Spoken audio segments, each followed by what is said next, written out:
สวัสดีครับผมสวัสดีพี่น้องวัดสุขูสุคนของผมก็เบาหน้าพักกินมาเสียบเบาหน้าพาไปน้องมากินตำปูมาพี่น้องตำปูมาจุ๊ดนี่พี่น้องเนื้อใสๆปูมาเสียบๆพี่น้องตำนัวๆใส่น้ำปลาหอมๆเกี่ยมมันกระเจี๊ยบพี่น้องกระเจี๊ยบเนี่ยกระลำน้ำพักกันการห่อพี่น้องมาเสียบๆเบาหน้าโอ้ยน้ำปลานัวเลยเนี่ยเอามาทั้งตะเคียบทั้งเงินบวง มาพี่น้องมาสมเสียบๆเบาบาน่า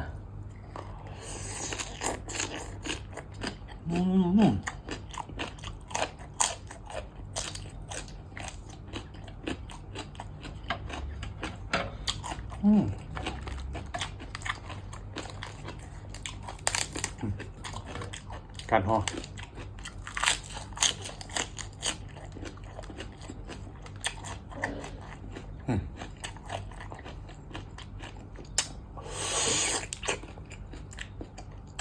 เหนืออย่างวัน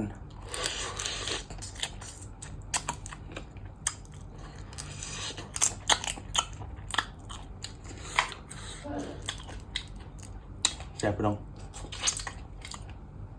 ปูมาแต่สดๆวันปาดบวงตักเสลือ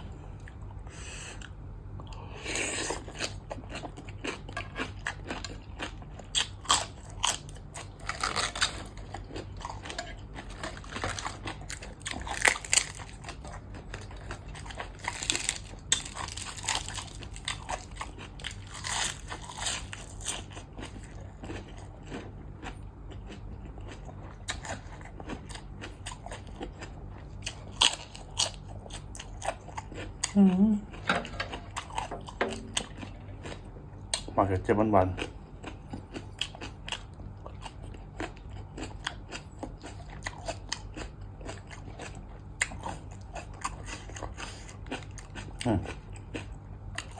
พริกตำจืดเผ็ดไปหน่อย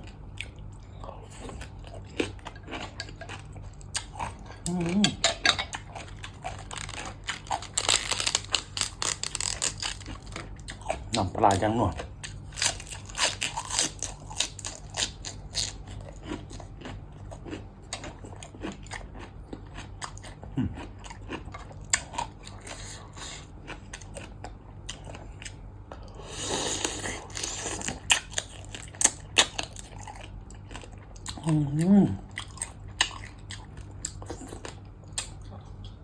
แบบสดหวานๆเลย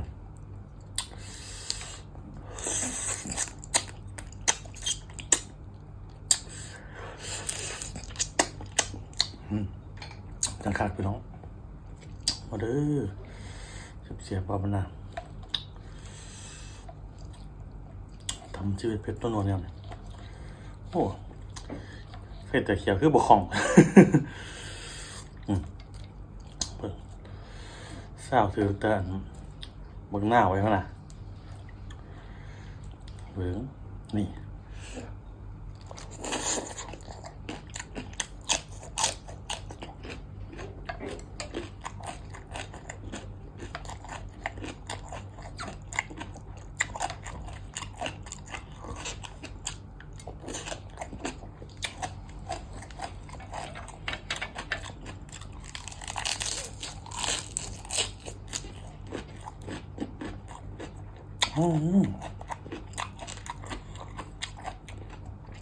นัว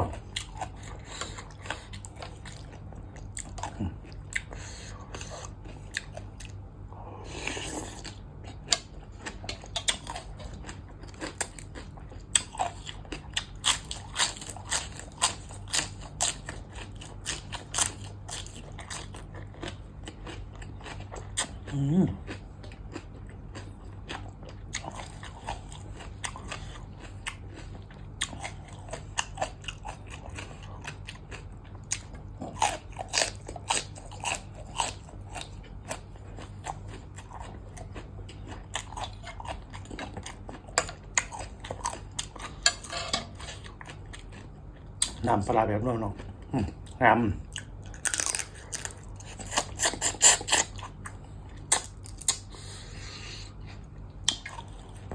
งามปูม้า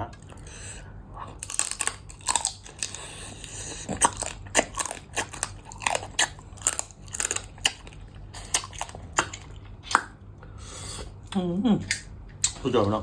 มึงปั่นเขาเหมือนเดี๋ยวเขาว่าหนังจุดจวดหนังปลาโนัวเนี่ยต้องเขาเหนียวเนาะโมได้เขาปุ่นมะนำมันเนี่ย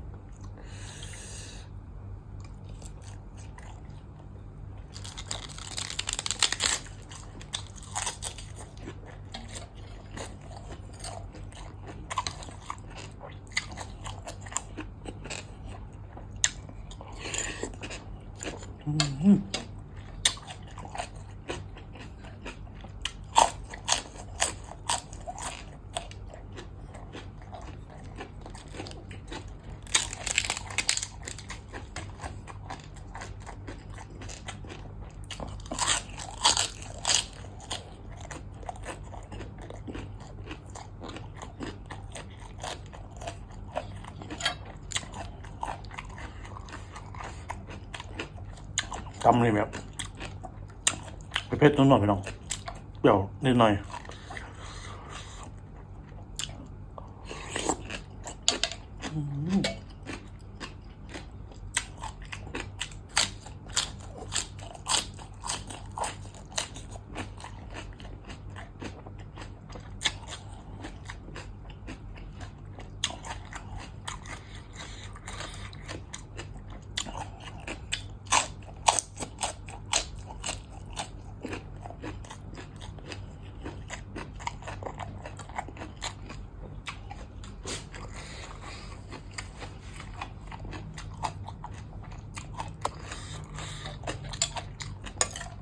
ทำแบบจอยพี่น้อง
ครับ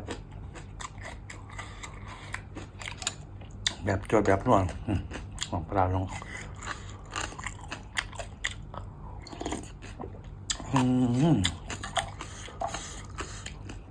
สุดทน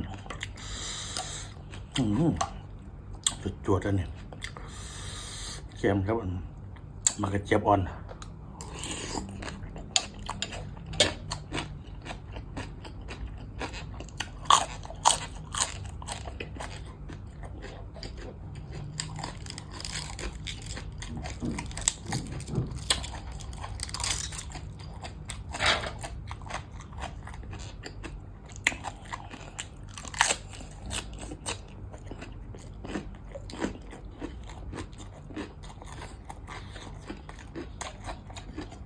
สุดยอดพี่น้อง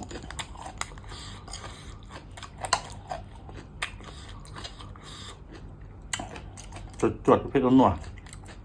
คือเก่า